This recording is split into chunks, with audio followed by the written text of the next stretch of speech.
day in my life as a school private teacher diri sa Matripias. So, sayo tato sa eskwelahan sa Kayabalaban. Then, ako pa sa eskwelahan, nagita at 16 p.m. Mag-prepare ta kay Monday man ron kita mag-lead. Kaya sa room, kailangan din niyo umod siya.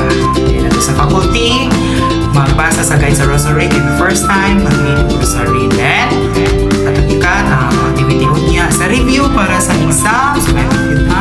Then, gathered na sa ground ang mga bata para sa flag ceremony. So, akong mga bata akong ipanay diha sa prayer sa linya. Siya po nag-beat o si Sedi ang panatang makabaya. Then, exercise na ta.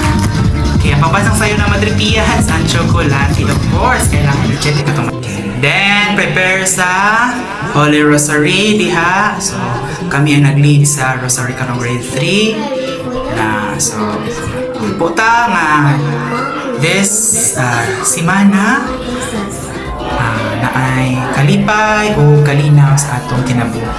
Yan. So, ito na ta sa room kay magklase na ta. Magklase kay mag-review ta karon para sa